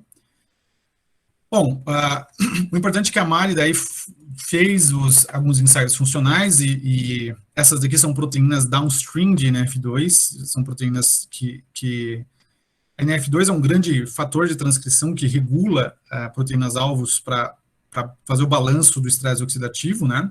O controle do estresse oxidativo. Então, SOD2 é uma proteína famosa que faz isso. E, aparentemente, nós temos aqui um fenótipo de efeito biológico desse knockout, tá? Isso foi refletido, pelo menos em PC3, que é um tipo de célula de câncer de próstata, em aumento do estresse oxidativo, tá? Aí, curiosamente, em DU, isso não apareceu, quer dizer, o aumento do estresse oxidativo, perdão, detectado por esse marcador, não foi tão proeminente assim, né? Então, a gente ainda está trabalhando nesses dados, mas isso indica uma possível diferença entre essas duas linhagens, que tem características de câncer de próstata específicas, né? De que DU e PC respondem diferentemente ao estresse oxidativo, e isso pode ter a ver com o papel de NF2, né? Então, aqui é um outro dado mostrando que arsenito, que é um indutor de estresse oxidativo, PC3 responde bem ao arsenito, mas DU não responde, né? Então, a gente ainda está tentando entender melhor esses aspectos, a via de sinalização de NF2, porque que uma célula responde melhor e outra célula não, e isso tem impactos, eventualmente, em terapias direcionadas para mutações específicas que o tumor apresenta, tá? Esses outros dados são da Ana. A Ana trabalhou com 2 proteínas no mestrado dela, com PC3, com PCNA, que são esses dados, e STAT3, né? Vou mostrar os dados de PCNA, alguns dados que ela obteve recentemente. Então, aqui, ela trabalha com câncer de pulmão, né? Ela fez uma análise proteômica e obteve aí uma lista de proteínas que são relacionadas com resistência à cisplatina. Então, é um modelo de resistência à cisplatina que a gente estabeleceu, e aqui a gente fez uma análise proteômica e viu que algumas proteínas parecem ter uma relação com resistência à cisplatina. Quando essa célula fica resistente à cisplatina, aumentam-se essas proteínas, por exemplo, FAS, PCNA e STAT3, tá? Então, o nosso objetivo aqui foi, vamos fazer o knockout de PCNA. Esse projeto específico tem uma questão importante que eu quero levantar, que talvez alguns genes a gente não consiga o knockout. A gente tem que pensar que, às vezes, o knockout é deletério, né? Isso vai valer para, eventualmente, alguns projetos de vocês. Na literatura, a gente tem descrito animais que o homozigoto não é viável, né? Que ele pode não ser viável no nascimento ou morrer depois de alguns dias de vida, né? E o PCNA, nesse caso, é uma proteína que participa da replicação do DNA, né? Participa não na forquilha de replicação, durante a replicação do DNA. E a gente acredita, a gente também não obteve nenhum clone totalmente knockout, né? E aqui eu chamo a atenção também, nesse caso o Western blot é bastante útil, para alguns padrões de bandas, né, de alturas diferentes. Então, alguns clones, curiosamente, tiveram bandas menores, alguns maiores, né? Isso apareceu também em outro projeto do Matheus. Então, tem que tomar muito cuidado quando a gente usa o CRISPR para ver se a gente não está causando isoformas alternativas daquela proteína, variantes de splicing. Isso é bastante descrito na literatura, né, de que existe essa possibilidade. Então, realmente para chamar a atenção desses aspectos, tá? Dentre os clones analisados, o 4 e o 7, aparentemente foram os mais knockout, né? Então, um resquício de bandinha aqui que aparece ainda. Bom, a Ana foi lá, fez o sequenciamento e, usando esse programa que ele chama ICE, né, da IDT, mostra que nós temos uma edição bialélica também, e aqui é ainda mais misturado, né? Quer dizer, esse daqui, na verdade, ele tem 6 fenótipos, né? E aqui eu vou chamar a atenção para um aspecto desses dois, né, que na verdade que estão em vermelho, ó. Se você tiver em DELs múltiplas de 3, na verdade você não tem um knockout. Na verdade você tem um mutante que perdeu um aminoácido, ou 2, ou 3, ou 4. E curiosamente, esses 2 clones analisados tiveram em DELs múltiplas de 3. Né? Então, aí existe um fenômeno, talvez, de seleção artificial ali na cultura de células, né? Se o PCNA é tão importante, os full knockouts, né, aqueles que tiveram em DELs não múltiplas de 3, eles provavelmente morreram. Né? E quando eu faço a seleção clonal, eu forço a seleção de algum que seja heterozigoto ou selvagem, tá certo? Então, a gente acredita que o nocaute de Pestania, na verdade, ele é tão importante, né, que ele é letal, tá certo? Então, por isso é importante analisar o genótipo, tá? Porque se você tiver em DELS, se você tiver uma deleção ou uma inserção, duas inserções ou duas deleções, você vai causar o frame shift, você vai causar a quebra de leitura. Só que se você tiver 3 inserções, ou 3 deleções, ou 6, ou 9, ou 12, você só está tirando um ou inserindo um aminoácido, ou 2, ou 3. Né? Então, você não gera uma proteína truncada. Esse é o ponto principal aqui. Né? Você gera uma proteína sem um aminoácido. E talvez sem um aminoácido, essa proteína tenha uma função parcial, depende, obviamente, daí do aminoácido que ela perdeu, da região que ela perdeu. Tá? Então, isso é um ponto muito relevante de se analisar nos projetos de CRISPR que a gente tem visto nos últimos anos. Bom, de qualquer maneira, esse nocaute parcial que a Ana obteve, ele parece ter alguns fenótipos interessantes, né? Quer dizer, esse daqui é um ensaio de formação de colônia, que a gente mede o tamanho das colônias que as células geram, e isso tem relação com a agressividade do tumor, com capacidade clonogênica, a gente chama, né? E aparentemente os clones geram menos colônias, ou menos colônias grandes, né? Como o selvagem aqui gerou, tá? E também parece que esses clones, eles respondem, pelo menos em parte, né? Isso daqui é uma dose de resposta à cisplatina. Parece que os clones respondem, pelo menos em parte, melhor à cisplatina, ou eles têm maior sensibilidade à cisplatina, tá? E por fim, estou acabando, gente. Me desculpem, me empolguei um pouco, mas eu queria mostrar o último exemplo, que na verdade é um projeto da Natália Quinteiro. A Natália Quinteiro começou recentemente no laboratório como pós-doc, e o projeto dela visa justamente aplicar essa biblioteca de CRISPR, né? Então, nessa biblioteca de CRISPR que eu comentei lá atrás, a ideia dessa biblioteca, existem 2 formatos dessa biblioteca, né? Existe a biblioteca de knockout e a biblioteca de ativação, que usa aquela DED-Cas9, que recruta os fatores de transcrição no local alvo, tá? Então, se você usa essa biblioteca, a biblioteca vai causar em DELS. Quando eu falo biblioteca, o que quer dizer biblioteca? Biblioteca quer dizer que você compra essa biblioteca, e em teoria ali você tem um sgRNA, ou mais de um sgRNA, para cada gene humano, tá?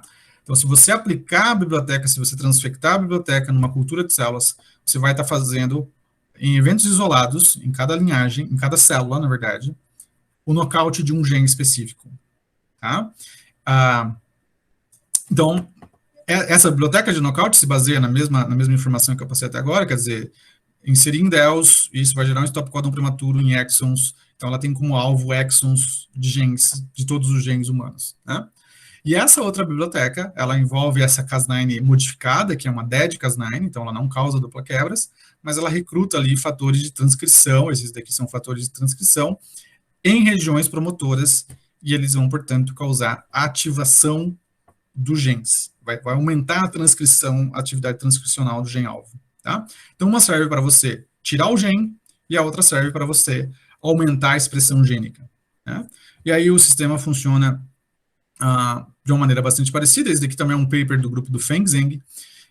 Você transfecta, agora você constrói, na verdade, lentivírus, então você tem que construir lentivírus a partir desses plasmídios, e aí você transduz as células com seus lentivírus, e de um lado você vai ter um nocaute em teoria, né, na prática você tem que mostrar isso, mas de cada gene humano, tá?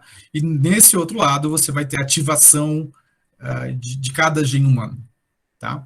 E aí você não faz isolamento de clones, na verdade, você faz o tratamento com a sua droga, então essa etapa aqui de seleção, né, você vai lá e vai tratar, vai desafiar suas células com alguma coisa, um fármaco, um tratamento, uma condição de estresse, por exemplo, né? E se o seu nocaute favorecer a sobrevivência das células, tá certo?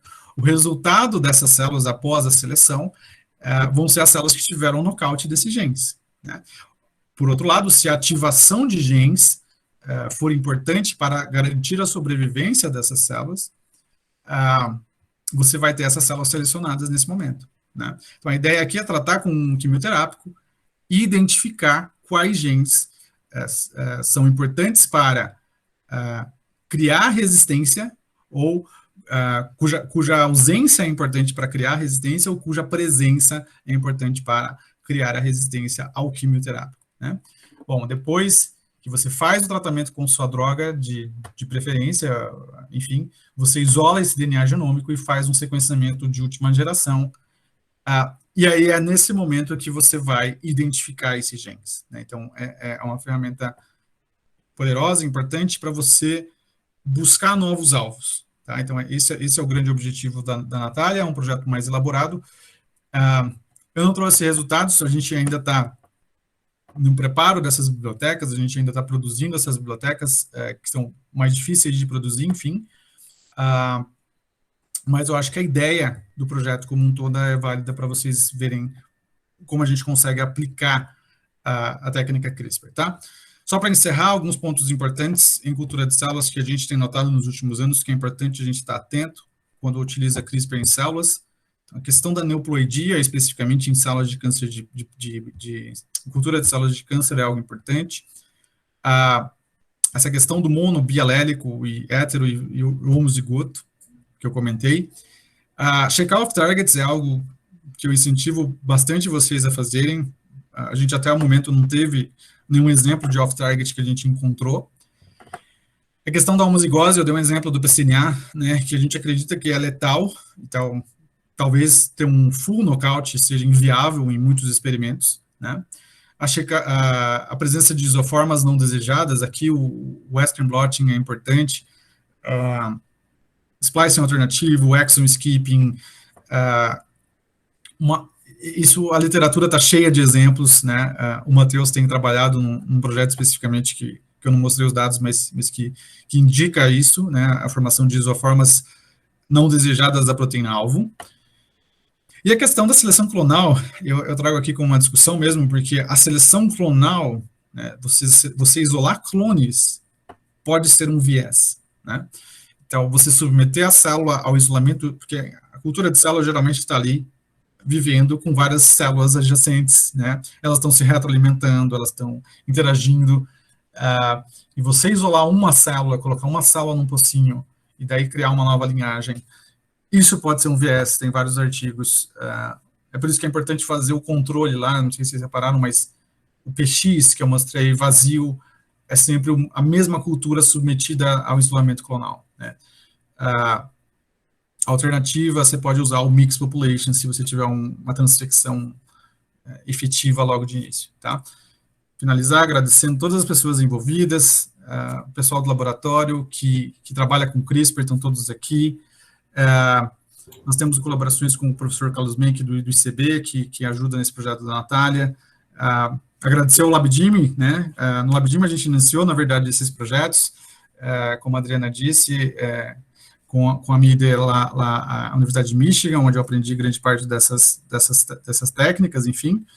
Ao LabMas, a FAPESP, e eu vou deixar um convite aqui, aproveitar a oportunidade de conhecer, a gente criou um canal no YouTube de divulgação científica, o canal chama Academia, vocês podem também acessar o Instagram ou o Twitter tem pouco conteúdo ainda, mas eu acho que é um momento muito relevante, assim como a rede faz, de divulgar a ciência de uma maneira mais efetiva, né? Acho que a gente vive um momento bastante tenebroso aí de desinformação, e acho que bastante relevante essas iniciativas. Então, convido vocês também a visitarem essas redes.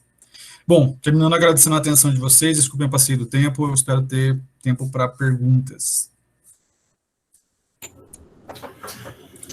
É ótimo, Fernando. Nossa, muito bacana. Eu confesso que eu era meio analfabeta em CRISPR, e agora eu já tenho noção, tá?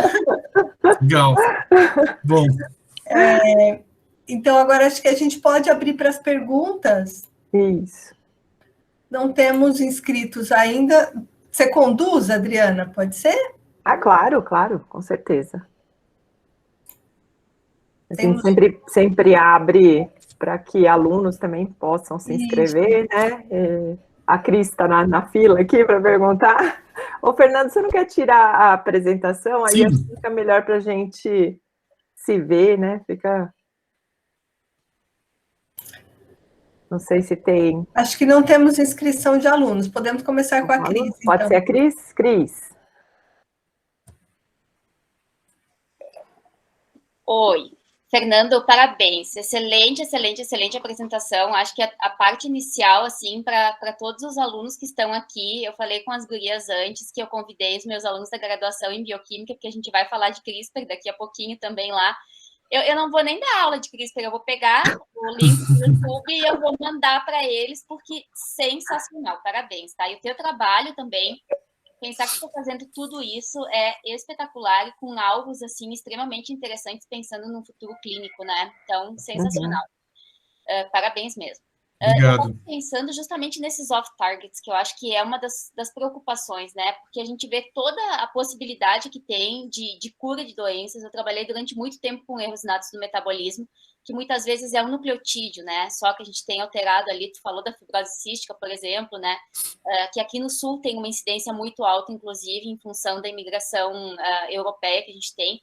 Eu conheço casos, inclusive, familiares em relação a isso. E é muito triste, assim, pensar que tu abrevia muito tempo de vida e as condições de vida de uma pessoa por causa de uma letrinha, né? E aí, se a gente sabe que tem essa possibilidade de cura para as gerações futuras, é incrível. E eu queria te perguntar, assim, em relação aos off-targets, pensando no tamanho do genoma humano, né?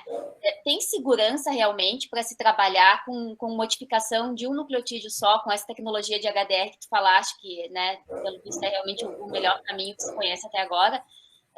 E, assim, as implicações éticas, como é que tu vê em relação a isso para o presente, para o futuro? E aqui no Brasil já tem alguma discussão? Porque eu não vi nenhuma discussão aqui no Brasil ainda em relação a isso. Obrigada. Tá bom, Cris, obrigado pelas perguntas aí.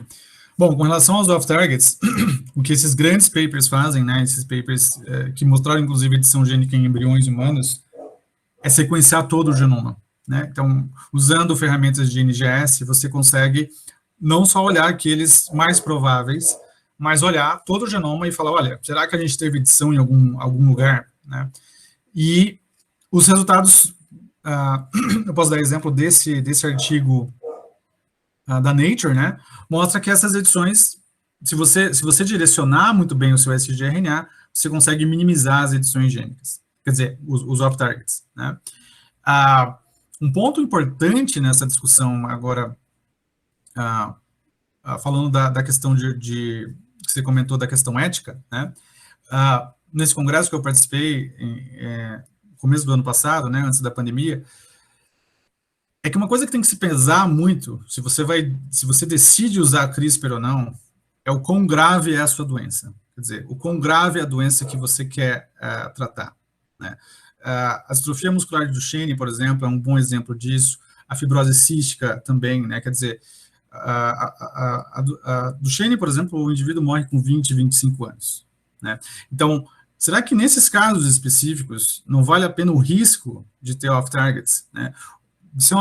Tudo bem, a gente está tentando entender melhor a ferramenta, eu acho super válido todos os estudos, nós temos que realmente nos debruçar sobre a técnica e falar, ela é segura mesmo, mas em certos casos, como a distrofia muscular de Duchenne, a doença é tão grave, a expectativa de vida dos pacientes é tão baixa, que você tem que colocar isso na balança. E aí, nesses casos especificamente, se torna muito válido, né, você assumir riscos para eventualmente aumentar a expectativa de vida, aumentar a qualidade de vida desses pacientes, né? Acho que, e como eu comentei, a grande discussão é se a gente deve editar, nesse caso específico que a gente está falando, né? Fibrose cística tem vários exemplos também de terapia gênica, né? Que você tem que atingir as células do pulmão, certo? Na distrofia muscular, você tem que atingir as células musculares, né? Então, são células somáticas, né? Então, a grande discussão por trás disso, ética, né, que eu acho super válido, isso não é frase minha, a Dodge, né, discutindo muito bem isso, né, é se a gente deve editar as células germinativas. Quer dizer, eu acho que esse é o ponto crucial, porque se a gente tem uma máxima, na verdade, que eu vi uma vez, que o CRISPR para a biologia é a fissão nuclear da física, né? Quer dizer, você pode usar fissão nuclear para produzir energia limpa, né? Muitos países têm a sua matriz energética graças à energia nuclear, né? Limpa entre aspas, porque tem o seu impacto, né? Quero discutir isso, mas enfim. Mas vamos dizer, ela é mais limpa que outros tipos de energia, mas você tem um mau exemplo, né, de como você pode usar uma tecnologia para um propósito ruim, né? Quer dizer, então, a discussão, acho que central no emprego da tecnologia CRISPR para a edição da linhagem germinativa está justamente isso. Quer dizer, se você abrir essas possibilidades, você provavelmente vai abrir para outras, para edição gênica, por exemplo, se eu quero filhos com olhos azuis, ou filhos mais inteligentes, mudados de um gene específico, né, que talvez crie uma vantagem, e aí você entra em questões de eugenia, questões muito importantes que têm que ser debatidas mesmo, e não pode ficar de fora dos fóruns, né, dos congressos aí. No Brasil, eu acho que isso é bastante restrito ainda, né, com relação a células-tronco, por exemplo, a gente tem uma restrição importante de edição de células-tronco embrionárias, né? A gente não consegue fazer, por exemplo, cultura de células-tronco embrionárias. A única exceção, a Maya Nazatz é expert nisso, vocês devem conhecer o trabalho dela, mas são células derivadas de clínicas de fertilização, então embriões que iam ser descartados e estavam lá, tem umas regras, estavam há mais de 2 anos, eu não me lembro mais, tá? Então, a legislação brasileira com relação a isso é bastante restrita, mas em outros países, e aí tem uma outra questão, né? Quer dizer, você vai restringir no seu país, tudo bem, eu acho que isso é importante, mas você tem outros países eventualmente fazendo, né? Como a China mostrou alguns anos atrás aqueles 2 bebês. Eu confesso que eu não acompanhei a história depois, né? Eu sei que teve apresentação de dados em congressos, aparentemente os bebês existem, quer dizer, eles estão... Foi feita a edição gênica... São 2 meninas, né, gêmeas, e uma delas, a edição, ela não foi completa. Era para ter né, mutado os 2 alelos e mutou apenas um, e isso foi um dos problemas também que ele encontrou. Assim, esse é um problema técnico de toda a questão ética, né, com o problema que teve. E depois disso, se soube que, na verdade, não foram só esses 2, esses foram os 2 primeiros bebês, mas ele fez edição em mais bebês que nasceram depois também. Então, perfeito. Quando a comunidade científica ficou sabendo, na verdade, o problema ele ainda estava, né, em andamento e com mais. E a gente sabe toda a questão, né, de falta de divulgação transparente da informação, inclusive científica, na China, né? Então, é exatamente isso que tu disseste, né? Uma coisa aqui no Brasil, mas, assim, tem quantos países que isso é visto como uma vantagem, né? Sem dúvida. Não uma desvantagem ou uma questão ética, né? Isso acaba passando por uma legislação local, né? Você tem que discutir isso com a comunidade, obviamente, mas isso acaba sendo uma decisão que vale para aquele país e não vale para o outro, né? Quer dizer, como você vai discutir isso é um grande desafio, né? Quando a gente começou a fazer célula-tronco, isso é bastante discutido, né? Como que você vai fazer com que o mundo siga uma mesma legislação, né? Ou uma mesma questão ética aí envolvida? É muito difícil, né? Então, uma vez que a tecnologia começa a se espalhar, tem todas as questões técnicas que a gente está conversando, então, heterozigose, homozigose, off-targets, mas você acaba perdendo um pouco o controle, né? Então a grande preocupação é realmente a edição germinativa, quer dizer, acho que tudo está centrado em decidirmos, né, se nós vamos liberar isso ou não, quer dizer, nós vamos nos permitir editar células germinativas ou não, né? Acho que é tudo centralizado aí. Excelente, muito obrigada, Fernando. Obrigada, Cris. Eu acho que o Fernando já respondeu também a pergunta da Ariana, né? A Ariana Aquino colocou aqui como que o seu laboratório interpreta e divulga a questão da edição das células germinativas, e aí eu acho que a sua colocação já responde, né, Ariana?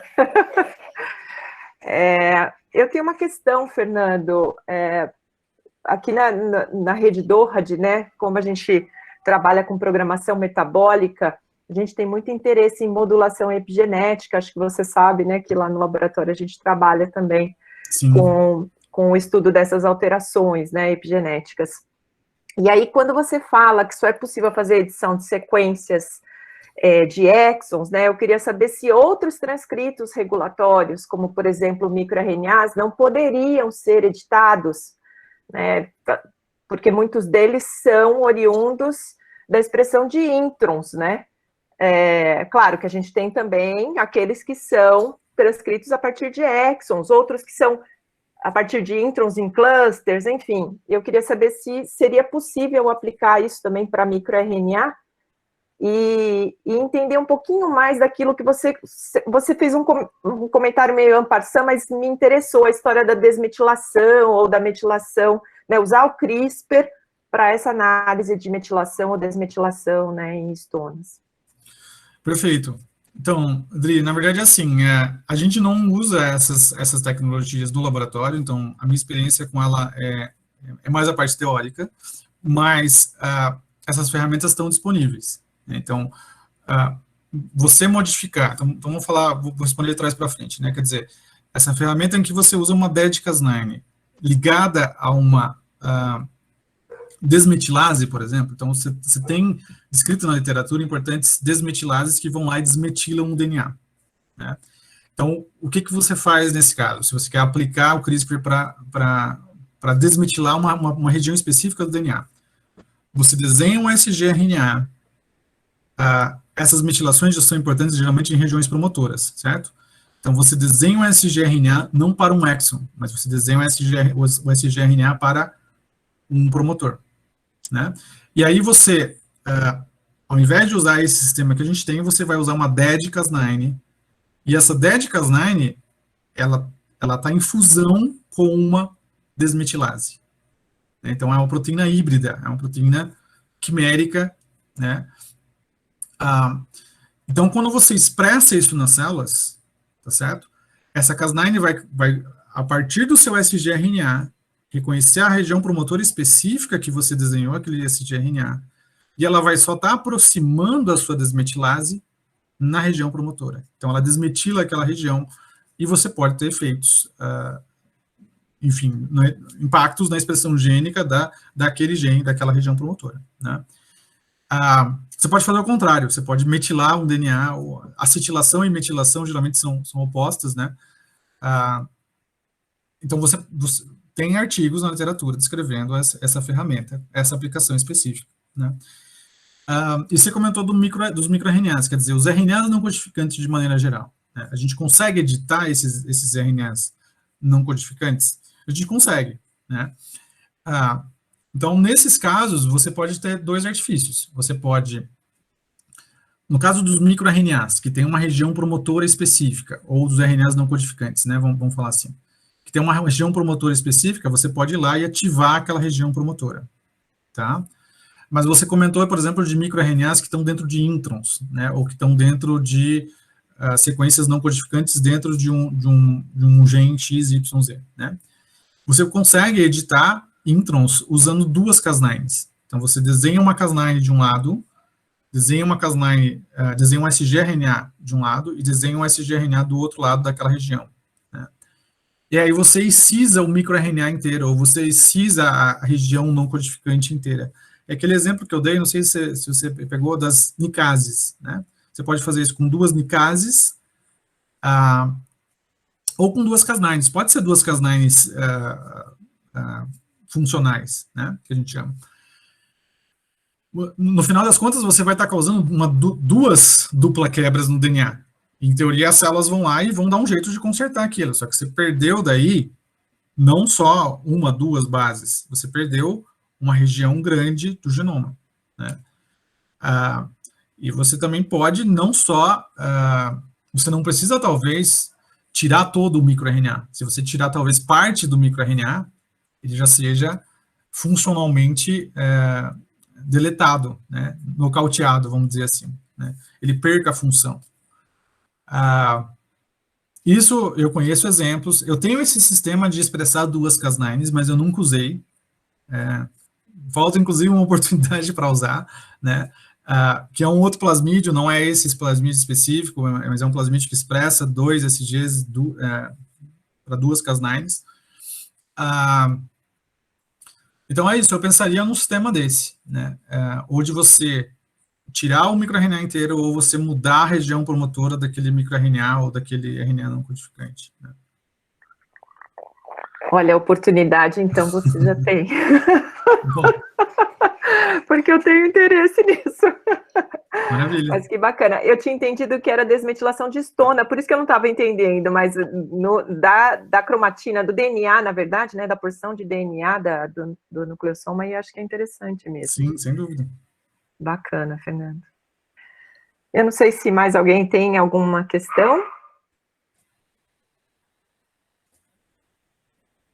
Mas, bom, acho que já é a 2ª ou 3ª aula que eu escuto do Fernando, né, sobre CRISPR, e a cada aula eu aprendo mais, né, porque não é um tema simples, né, mas é uma ferramenta super útil, muito importante, na verdade, que hoje tem sido muito utilizada, não é à toa, né, que recebeu o prêmio Nobel, né, recentemente, né, ano passado.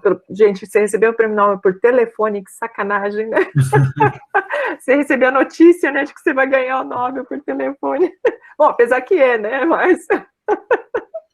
Enfim, muito bacana, Fernando. Em nome de todos aqui da rede, eu agradeço o seu aceite, né, para vir falar com a gente sobre essa técnica. Muito obrigada.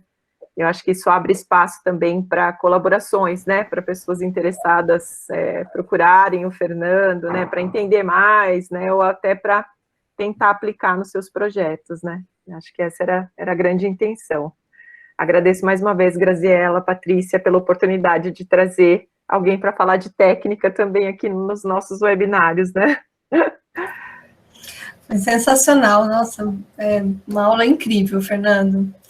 Eu também agradeço muito, viu? Por apresentar seus resultados também, né? Porque a gente fica, como é que isso, né, se traduz? Aplica, né? Se aplica, né? Foi muito bacana mesmo, muito bom.